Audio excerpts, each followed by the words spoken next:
नमस्कार, जी चिल्स के इस पॉलिटिकल ब्रेकिंग अंक में आप सभी का स्वागत है।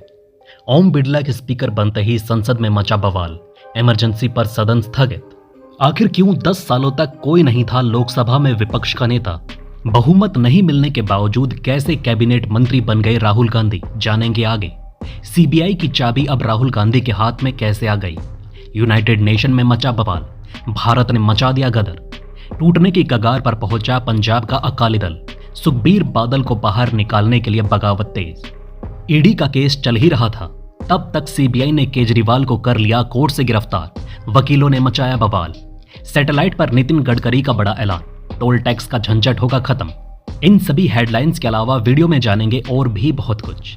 लेकिन आगे बढ़ने से पहले आप सभी के लाइक और कमेंट के लिए मैं दिल से शुक्रिया अदा करना चाहता हूं। दोस्तों, वीडियो में आगे जानेंगे कि बहुमत ना मिलने के बावजूद राहुल गांधी को किस प्रकार कैबिनेट मंत्री का दर्जा मिल गया है और इसके अलावा उन्हें कितना वेतन मिलेगा। लेकिन उससे पहले जान लेते हैं ओम बिरला के स्पीकर चुने जाने के बाद लोकसभा में मचे बवाल की। ओम बिरला लगातार दूसरी बार लोकसभा स्पीकर चुने गए। ध्वनि मत से उन्हें स्पीकर चुना गया, जबकि विपक्ष के सुरेश से उनका मुकाबला था। चुने जाने के बाद प्रधानमंत्री नरेंद्र मोदी और विपक्ष के नेता राहुल गांधी ने उन्हें स्पीकर की कुर्सी पर बैठाया। लोकसभा के इतिहास में यह चौथी बार स्पीकर का चुनाव हुआ है। सांसद ओम बिरला ने संसद भवन रवाना होने से पूर्व अपने आवास पर पूजा अर्चना की, परिजनों का मुंह मीठा कराया। ओम बिरला की तारीफ करते हुए मोदी ने संसद को हिला डाला। ओम बिरला के फिर से लोकसभा के अध्यक्ष के रूप में चुने जाने पर प्रधानमंत्री नरेंद्र मोदी ने उन्हें बधाई दी। साथ ही उन्होंने कहा कि हमारा विश्वास है कि आप आने वाले 5 सालों तक हम सभी का मार्गदर्शन करते रहेंगे। पीएम मोदी ने यह भी कहा कि पिछली लोकसभा में उनके नेतृत्व में कई ऐतिहासिक विधेयक पारित किए गए हैं। लेकिन आइए दोस्तों, अब जान लेते हैं कि बिरला जी के स्पीकर पद संभालते ही कौन सा नया बवाल मच गया है। लोकसभा स्पीकर ओम बिरला ने अपने संबोधन में आपातकाल को याद किया, जिस पर विपक्ष ने हंगामा और नारेबाजी शुरू कर दी। चारों तरफ हाहाकार मच गया। इसके चलते लोकसभा की कार्यवाही कल तक स्थगित कर दी गई। बिरला ने 1975 में आपातकाल लगाने के निर्णय की कड़ी निंदा करते हुए उन लोगों के संकल्प शक्ति की सराहना की जिन्होंने इमरजेंसी का विरोध किया और लोकतंत्र की रक्षा की। दोस्तों, आप मुझे नीचे कमेंट में बताएं कि किस तारीख को इमरजेंसी लागू किया गया था। अब जानते हैं कि आखिर कैसे बहुमत ना मिलने के बावजूद कांग्रेस नेता राहुल गांधी को कैबिनेट मंत्री का दर्जा मिल गया है। कांग्रेस के वरिष्ठ नेता राहुल गांधी विपक्ष के नेता का पद संभालने जा रहे हैं, जो गांधी परिवार के किसी सदस्य के लिए तीसरी बार होगा। 2014 और 2019 में भाजपा के प्रचंड बहुमत के कारण कांग्रेस 50 से भी कम सीटों पर सिमट गई थी, जिससे लोकसभा में विपक्ष का कोई नेता नहीं बन सका। अब 10 साल बाद लोकसभा को आखिरकार विपक्ष का नेता मिलेगा। कांग्रेस अध्यक्ष मल्लिकार्जुन खड़गे की अगुवाई में इंडिया गठबंधन के नेताओं की बैठक में यह फैसला लिया गया। इससे पहले राजीव गांधी और सोनिया गांधी भी नेता प्रतिपक्ष रह चुके हैं। नेता प्रतिपक्ष का पद कैबिनेट मंत्री के बराबर माना जाता है, जिसमें सभी प्रोटोकॉल और सुरक्षा प्रदान की जाती है। राहुल गांधी को कैबिनेट मंत्री की तरह हाई सिक्योरिटी मिलेगी और उनका मासिक वेतन 3,30,000 होगा, जो सांसद के वेतन 2,25,000 से अधिक है। विपक्ष के नेता के चयन के लिए विपक्षी दल के पास लोकसभा की कुल संख्या का 10% यानी 54 सांसद होना अनिवार्य है। 2014 और 2019 में कांग्रेस के पास यह संख्या नहीं थी, इसलिए लोकसभा में विपक्ष का नेता नहीं बन सका। लोकसभा में आखिरी विपक्ष की नेता सुषमा स्वराज थी। राहुल गांधी नेता प्रतिपक्ष के रूप में सीबीआई चीफ, लोकपाल, मुख्य चुनाव आयुक्त जैसे महत्वपूर्ण पदों की नियुक्तियों के लिए पैनल के सदस्य भी होंगे। इन पैनल के मुख्य प्रधानमंत्री होते हैं। पिछले 2.5 दशक में यह पहली बार होगा जब राहुल गांधी कोई संवैधानिक पद संभालेंगे। उधर यूनाइटेड नेशन में भारत ने कश्मीर को बुरी तरह धो दिया है। संयुक्त राष्ट्र महासभा में कश्मीर का जिक्र करने पर भारत ने पाकिस्तान की कड़ी आलोचना की। भारत के स्थायी मिशन के मंत्री प्रतीक माथुर ने पाकिस्तान के निराधार और मिथ्या बयानों की निंदा की। उन्होंने कहा कि इस मंच का दुरुपयोग करने में कोई नई बात नहीं है। भारत ने पहले भी अंतर्राष्ट्रीय मंचों पर कश्मीर मुद्दा उठाने की पाकिस्तान की कोशिशों की आलोचना की है, ये बताते हुए कि जम्मू कश्मीर और लद्दाख भारत का अभिन्न हिस्सा है और रहेंगे।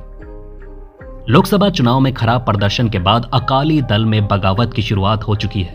5 वरिष्ठ नेताओं ने जालंधर में बैठक कर सुखबीर सिंह बादल के अध्यक्ष पद छोड़ने की मांग की। उन्होंने अकाली दल बचाओ लहर शुरू की और पार्टी की कमान मजबूत राजनीतिक और धार्मिक समझ वाले व्यक्तियों को सौंपने की बात कही। सुखबीर बादल ने इसे पार्टी की पंथिक ताकत कमजोर करने की कोशिश करार दिया। 2024 के चुनाव में अकाली दल सिर्फ 1 सीट जीत पाया, जबकि 10 सीटों पर उम्मीदवारों की जमानत जब्त हो गई। आगे बढ़ने से पहले दोस्तों चैनल को सब्सक्राइब करें, जागरूक रहें और सुरक्षित रहें। शराब घोटाले मामले में केजरीवाल की मुसीबतें बढ़ती जा रही थी, लेकिन अब इसी बीच सीबीआई ने केजरीवाल की नई फाइल खोल दी है। दिल्ली शराब घोटाला केस में सीबीआई ने मुख्यमंत्री अरविंद केजरीवाल को अरेस्ट कर लिया। उन्हें तिहाड़ जेल से राउज एवेन्यू कोर्ट लाया गया, जहां सीबीआई ने उनकी कस्टडी की डिमांड की। सीबीआई का आरोप है कि केजरीवाल ने रिश्वत लेकर दिल्ली की एक्साइज पॉलिसी 2021-22 में स्टॉक होल्डर्स के मन मुताबिक अमेंडमेंट किए, जिससे होलसेल ट्रेडर्स के प्रॉफिट मार्जिन को 5% से बढ़ाकर 12% कर दिया गया। केजरीवाल के लॉयर विक्रम चौधरी ने इस अरेस्ट का विरोध किया, इसे संविधान के आर्टिकल 21 का उल्लंघन बताया और रिमांड एप्लीकेशन की कॉपी मांगी। कोर्ट ने कहा कि सीबीआई ने इंटेरोगेशन के लिए अदालत से एप्लीकेशन दायर किया था और फिर फॉर्मल अरेस्ट के लिए प्रोडक्शन वारंट की अनुमति मांगी थी। केजरीवाल को अब तक औपचारिक रूप से गिरफ्तार नहीं किया गया है। मामले की सुनवाई जारी है। सैटेलाइट टोल टैक्स पर नितिन गडकरी ने बड़ा ऐलान कर दिया है। जिस तरह से रेलवे अपने दैनिक यात्रियों को मंथली पास जारी करता है, वैसे ही टोल रोड के लिए कार वालों को भी मंथली या एनुअल पास जारी किए जा सकते हैं। केंद्रीय सड़क परिवहन एवं राजमार्ग मंत्री नितिन गडकरी ने ग्लोबल नेविगेशन सैटेलाइट सिस्टम पर आयोजित इंटरनेशनल वर्कशॉप में ये जानकारी दी। इससे टोल चोरी कम होगी और सरकारी खजाने में वृद्धि होगी। वर्तमान में कुछ जगहों पर केवल टोल नाकों के आसपास रहने वालों के लिए मंथली पास जारी किए जाते हैं। सैटेलाइट आधारित टोल सिस्टम के हाइब्रिड मॉडल पर काम शुरू हो चुका है, जिसमें कुछ लेन ग्लोबल नेविगेशन सैटेलाइट सिस्टम और बाकी फास्टैग वाली गाड़ियों के लिए रखी जाएंगी। धीरे धीरे टोल प्लाजा की सभी लेन सैटेलाइट आधारित होंगी। अंत में 2 महत्वपूर्ण खबरों पर और नजर डालेंगे। अग्निपथ योजना की समीक्षा के बीच सेना ने अग्निवीर भर्ती प्रक्रिया के दूसरे चरण की घोषणा की। रक्षा पीआरओ गुवाहाटी ने इसे सेना की आवश्यकताओं के अनुसार एक कुशल चयन प्रक्रिया सुनिश्चित करने का महत्वपूर्ण मील का पत्र बताया। ये भर्ती निष्पक्ष और पारदर्शी है। उम्मीदवारों को किसी दलाल से संपर्क न करने की सलाह दी गई। अग्निपथ योजना जून 2022 में शुरू हुई। इसका उद्देश्य तीनों सेनाओं के जवानों की औसत आयु कम करना है, जिसमें 17.5 से 21 साल के युवाओं को 4 साल के लिए भर्ती किया जाता है। आर्थिक अपराध इकाई ने नीट पेपर लीक मामले में सीबीआई को लगभग 2000 पन्नों की रिपोर्ट, 80 पन्नों की एफआईआर, जले हुए पेपर और बरामद चेक समेत जरूरी सबूत सौंपे। सीबीआई ने जेल में बंद आरोपियों को रिमांड पर लेने की प्रक्रिया शुरू कर दी है। शिक्षा मंत्रालय की शिकायत पर सीबीआई को यह जांच सौंपी गई। इसमें नीट यूजी 2024 परीक्षा में गड़बड़ियों की जांच की जा रही है, जिसमें साजिश, धोखाधड़ी, जालसाजी और सबूत नष्ट करने के आरोप शामिल हैं। तो दोस्तों इस वीडियो में फिलहाल इतना ही। इस तरह की डेली वीडियो कंटिन्यू रखने के लिए हमें आपके समर्थन की जरूरत है। कृपया इस वीडियो को ज्यादा से ज्यादा शेयर करें और उम्मीद करते हैं कि आप इस वीडियो पर कम से कम 1000 लाइक देंगे। आप देख रहे थे जी चिल्स। जल्द पूरे होंगे आपके सारे विल्स। धन्यवाद।